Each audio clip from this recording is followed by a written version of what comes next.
Hello, everyone. Welcome to Small Biz Tips. Guys, today I have the pleasure to bring you a gentleman that I met a few weeks ago that I was so impressed by what he was doing. The king of high ticket sales. Jay, what's up, man? Hey, thanks, Gilbert, for the intro. That was awesome. Thank you for jumping on, brother. I really appreciate you. So, before we jump into all the gems that you're going to drop on us today, who is Jay? Gosh, I am a lifelong learner and a former introvert who was extremely shy. Youngest of three boys, Korean Canadian descent, born in an Mhm. immigrant family. There was never any real handouts. If you got a 98% on the math test, the parents are typically like, where's the other 2%? How'd you lose that, right? So it was always like this, like, trying to work towards perfection. There's a Mm, good and there's also a dark side to that. And being a man of faith, it comes with some of these, hang-ups from these things that help drive you forward that can yeah. actually lead you to success and burnout. And the other dark side is, where does it end? How far Mm, do you go? So there's lots of things I know that we can talk about, but the intro is I went from being an introvert, got filled by the Holy Spirit, and became a complete extrovert. Went from being shy to being very confident and becoming a reluctant evangelist. Ended up going from banking in the corporate banking space in mhm. national sales, launched a very, very successful reward miles card, which is still probably one of the top cards like decades later. I have it and still use it. And in that, I also helped generate 2,500 process flows. So in terms of workflows and visualizations of what the future could look like, that helped launch me into my corporate banking space. And then I Uh-huh. got a major pivot to be called to full-time pastoring, which I had no Wow. intention of doing. So kicking and screaming into the kingdom and ended up doing Masters of Divinity in leadership and church growth and helped start, it's like that entrepreneurial 10 churches in 10 years. And after 40,000 conversations, over 10,000 professions of faith, Wow. and then pivoted to high ticket sales and closing, millions of dollars, and then starting my own lunch with my sales ninja That's business about three years ago. So that's that's the short version of it. incredible. Wow. It's so many layers. It's so first, let's go back. Korean, Canadian Yeah, immigrant. I'm an immigrant as well. Did your yeah, parents say you need to be a doctor, an engineer, or a lawyer? yeah. It was doctor, dentist, a lawyer. Yeah, so that was their, three I things think that that's I ended up every going in. immigrant. Right? And I went to, you were in Canada for a bit, so I went to the University of Waterloo, one of the leading schools in Canada, and I Mhm. studied science and business because their main dream and goal for Yeah. me was to become a doctor, dentist, lawyer in that order. So it was all like, okay, every conversation, my mom had this amazing sales gift of like, talking about any conversation, and it every single time led to being a doctor. So, if you're Wow. eating like this delicious, let's say lobster or sushi, he goes, yeah, it's really delicious, and you can actually have more if you become a doctor, right? Oh So my every God. conversation somehow, hey, they're driving a nice car. If you go to medical school, you can afford whatever car you want. I'm like, oh my Wow. gosh, I how does love she it. I get every love it. conversation? So Very uh, focused. I'm I'm curious because I had the same thing. I actually told my parents I was gonna be a doctor in when I went to college, and I took my first biology course and I hated it. Yeah, me So too. so we end up Totally becoming understand. entrepreneurs, right? Yeah, it's that So time and financial freedom and not being I put in a love it. box. Let's go back a little bit, right? Pastor. Tell us about that. How was that experience going from a banker to being a pastor? Right now, a lot of people have done that transition. What was your mindset? Although you mentioned you were kicking and screaming. Yeah, C.S. Lewis even, I think there was a quote where he said he was kicking and screaming into the kingdom of heaven. And I was Mm, kicking and screaming from banking to pastoring, and I was kicking and screaming from pastoring to mhm, entrepreneur. So I'm defiant and a very kind of like you. If people say you can't do this, I'm like, let me mm, show you I can do that. So I'm very rebellious in some yeah. weird way, but it's because I've been an underdog for most of my life. Vertically challenged. I'm not very tall. Mhm. I was kind of like the weaker, the slower, the guy that was not picked on the teams. hung out with the unpopular crowd. I'm like, the misfit, right? The Yeah. person on the fringe. And then I would show people through music and athletics and academics and, sports how you made a mistake by not choosing me.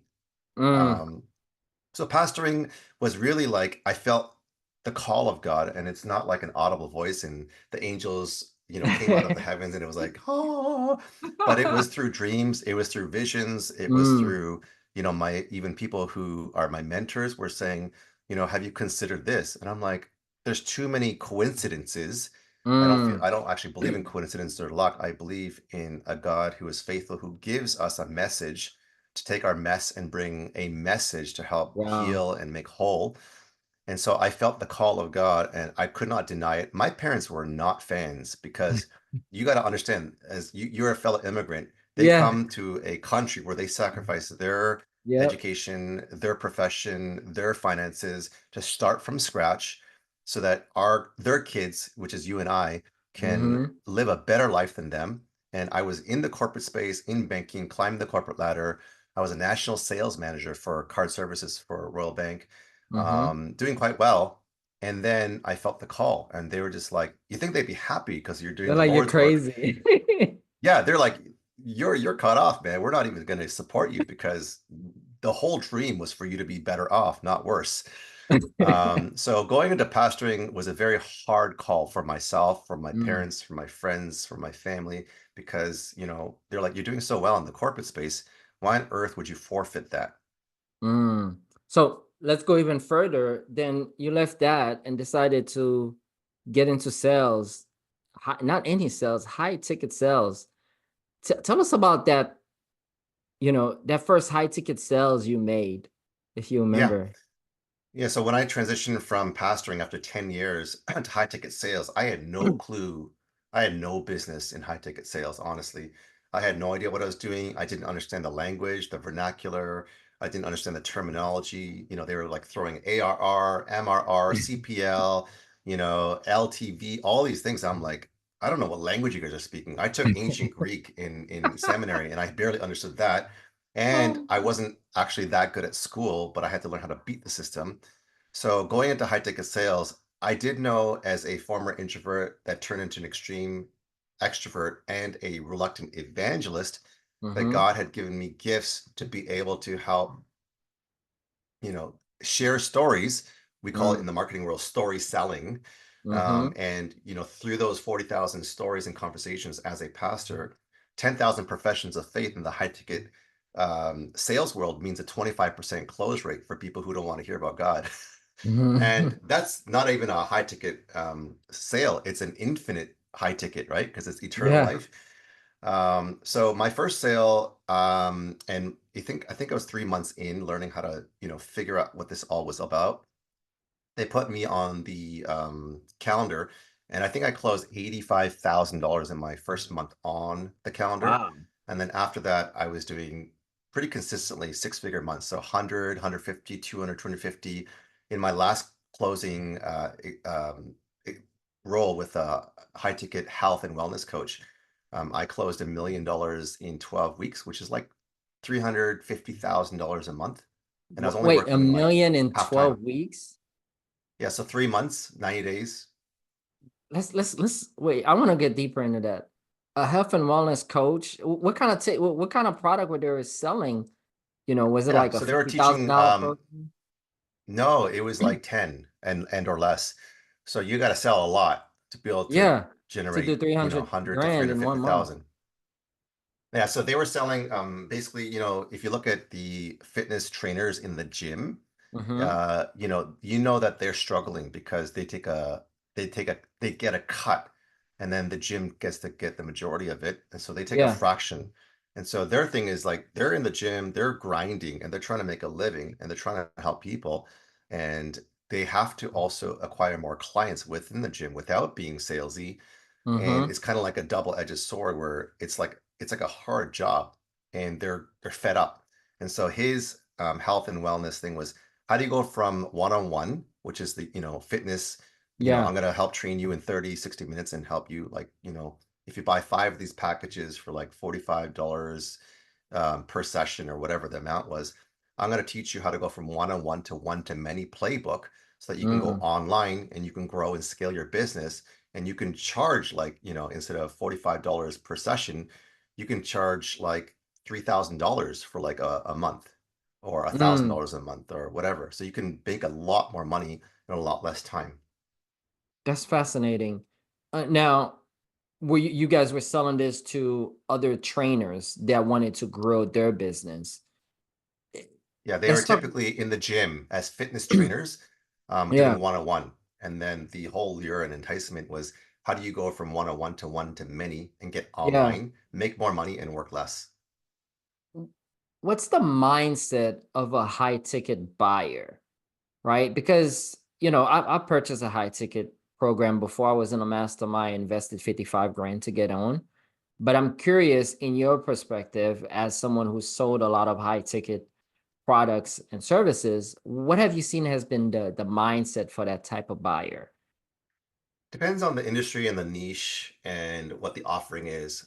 Um, because if you're talking to people, or let's call it the wrong audience for high ticket, Mm, and let's say high ticket is like 10, grand or more, yeah. like you said, 50, 55,000 is a much higher ticket price. If you're talking to the wrong audience right away, there's like categories of peoples and buyers that I put together. The people who are the wrong audience or the people who don't have the right fit are the emotional leeches, the time vampires, and the freebie seekers, right? And they're just wasting your time, right? And you just either the marketing message and the product market fit is all completely off, Mm, where not actually it's like going to Himalayan mountains and there's no audience there and you have the best offer in the world with AI. We have a done for you mm, funnel. We can help you mm. generate 10 to $100,000 a month. And all you hear after this pitch on the mountain summit is bah, bah, that's a bad offer, right? Like the goats and the mountain sheep, they just don't have the right audience. On the flip side, when you have the right people, and one of the largest ticket sales I did, actually in my first sales position, where their high ticket price was about, I think, $1,000 or $1,500, I helped craft a $50,000 offer. This is like 6 years ago, right? When that was kind of unheard of. And then the founder was like, "Yeah, right. That's not going to happen. You can try to slap together a slide deck, and I'll even put a paid inbound lead on your calendar, and we'll try to see if you can present this. And Yeah. when you fail and fall flat on your face, I'll look at you and laugh and say, I told you it wouldn't work." So I crafted a 50K offer. I put a slide deck together with case studies. I presented the problem and how Hmm. we are the solution. And it wasn't convincing one person from the UK, but it was a CFO, a CTO, and a CEO. So trying to get three people to say yes Yeah. is almost impossible on a brand new offer that's 50K. And after I presented it, I was like, I felt like because it was a brand new offer and I was trying to say it, I felt like Yeah. I was out of sorts where I was upside down and saying things backwards. And I'm like, does this even make sense? And they're like, this sounds like it makes sense. We're like at 25 to 50K a month. We want to grow and scale. Your Mm. solution can help us do that. So how do we move forward? Oh, I didn't have wow. a pay link. I didn't expect them to buy because I expected to fail. And I literally had to go into Slack to the founder and say, I need your, because they couldn't put on a credit card because it's too Yeah. big. Yeah. It's a wire So in transfer. Slack, yeah, I'm like, get wire transfer information, the banking information, Swift code, routing, transit numbers. And the founder's like, dude, are you like trying to rob me? Are you trying to like take my bank account? I'm like, and it's just be quiet and just give me all the information and I'll tell you later. And then the wire transfer came through and in the Slack channel, it was like, boom, shakalaka, 50K, right? And all That's the other awesome. sales, peers are like, who the, heck closed a 50K deal and how do we get on that so that we can get bigger commissions? And so I was closing about 1 to 3 of those a month. Wow. Let's talk about that a little bit. That high ticket offer, because you got to have the right offer that's high ticket. You can just slap something and say, "Oh, this is 25 grand," and expect the right person to buy it. So, because you've been able to do that, tell us a little bit more about, what is that high ticket offer structure that you've seen work? I mean, you sold several of those. Yeah. it there's an art and science to it. The gist of it, or the simple version of it, is basically taking the biggest problem. And the Mm. example is, if you are a doctor, here we go back to doctor, dentist, lawyer for our parents. Shout out to my parents, have a great relationship with them, love them. So the thing is, like, when you have a doctor there's two kinds of doctors. There's a generalist and there's a Mm-hmm. specialist. That's A right. generalist, who's like a family doctor or whatever, kind of like does all sorts of things to help assess, will never make as much as a specialist. So Yeah. when you go to a specialist, and let's say it's a brain surgeon, and let's say you have a situation which is an ailment or something that is life and death, and you Mm. have, let's say, 24 hours to make a decision. When you go to a specialist, and this is high ticket, you're going to an expert. And let's say this world-renowned surgeon who's a brain specialist that has a 96.8% success rate. There's still a Mm-hmm. margin of error. And he says you can either go to the first year student who is a part-time butcher, and you can get a case study based pricing for only $1,000 to do your brain surgery to remove that tumor, or you can hire me at $100,000, with a 96.7% success ratio. Do you want the discount with someone who actually, you'll be his first case study, by the way. His other practices is on animals on the tables, if you will. So do you want the animals on table surgeon, or do you want me, who has done over 10,000 surgeries in the Mm. last 25 years? That's a So the great people are analogy. willing to pay the extra money because they want, would you rather get the result in 12 months and pay, $100,000? Or if I can help you for $30,000 in 4 hours, get the same result? 4 hours. Or even the same price, Yeah. $100,000 in 4 hours. Yeah. I mean, I I think mean, would you rather it's wait or speed. get it now? It's speed. It's speed, and success loves speed, and money loves Oh, speed. I love this. I love this. Ooh, I want to go deeper. So we're gonna have to do a second one. So tell us Yeah. more about Sales Ninja, right? Because you not only master this thing, but you build a business around it. Tell us more about that. Yeah, I think the thing that I need to be careful about is, master, right? Like, I remember my systematic theology professor said, Jay, if you come to the place where you feel like you've arrived in your Mm, theology, in your success, in your business, whatever it is, then you've actually died. mm, And so I take that, and when I hear that, like, I know people say that, Jay, you're really good at what you do, you're an expert, you're a master. And I need to, like, humble myself before I get humbled by the master and say, I know nothing, right? And God has given me everything. And I'm going to learn as much as I can. And even on this podcast, thank you for being on and helping yeah. me to be on this show with you, is I come as a first-time learner, and I'm just, a beggar receiving from a king and sharing with another beggar that I have a way or solution that I've received, not that I have, but I've received as a gift to share with others. So always trying to add value, always trying to give first. And that law of reciprocity, love God, love your neighbor as yourself, has returned in great dividends. Mm, I love it. I love it. So with that said, right, tell us more about what kind of services you offer. How do you help people with that company, specifically business owners? Yeah, great question. It's evolved quite a bit. A lot of the people that I've been helping have started from scratch with not having ever pre-sold any high ticket offer. Mm-hmm. And I've helped some of my clients go from 0 to 100,000 or six figures in only, I think it was 100 days or 6 months, depending on the offer. So everything depends. I've helped grow and scale companies from 10 to 50K a month, 50K to 100K a month, and 100K months to $1 million months. So I would like to say my ideal client would be stuck at 100K months, and my goal is to help 10x them to $1 million months. Mm-hmm. But where the majority of the people, I think, that have a lot more needs are the people who are stuck at the limit of 25 to 50K months and want to get to six-figure months. Um, Mm, yeah. got it. So let's say, I'm running a service-based business or I'm a coach. and I'm doing about 25K a month. I come to you. What's the first step?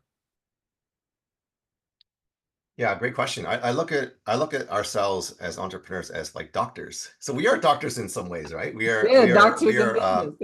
Yeah. So I think you and I have become doctors because we solve big problems and we're specialists, we're experts. So I'm a cash flow doctor, right? You have cash flow issues, I'm going I to help love you that. do some surgery and I'm going to poke and prod. So it's not like, here's the three steps and then here, we're going to help you make cash flow. When you're trying to, mine for gold or diamonds, or you're trying to, dig for oil, it's Mm-hmm. not like you gotta poke in different places like a doctor does. So does it hurt here? No. Does it hurt here? Kind of. Does it hurt here? Oh, that's an old wound, so it does hurt a little bit. And then the doctor, who's a generalist, will be like, okay, let's talk about that old wound there, and Mm, let's give you some aspirin. Sleep over it, come back in a week if you have any issues, right? Typically, anyways. And the specialist will be like, okay, that's not really the pinpoint. That's just an old wound. Let's talk about the mm, real problem. Let's talk about the real elephant in the room.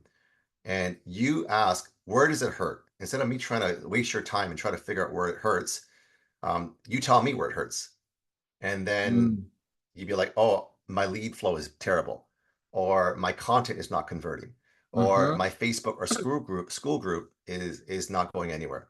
Or as a doctor, the patient is going to be like, these are some old wounds, but it really, really hurts on the left shoulder rotator cuff area. And then as a doctor, I'll say, you actually tore your rotator cuff. I don't know if you Mm, realize that. And your left side is actually lower than your right side because it's collapsing. That's a big problem, right? And wow. in business, if you have a content strategy issue, um, which is resulting in no cash flow or broken, funnels or a business that's not growing, then we need to backtrack and say, content strategy is an issue, but before that, we need to look at your branding. Because is your Mm, branding attracting the right audience so that when you create the content, you're not talking to the goats in the Himalayan mountains where you're just getting an echo, but you're yeah, actually getting a market message resonance where the echo back is like, yes, hand raised. I love it. I love it. How do people reach you if they want to work with you? What's the step there? Yeah, they can. I mean, there's free resources in my Facebook group that I can send out to you and your audience. So Perfect.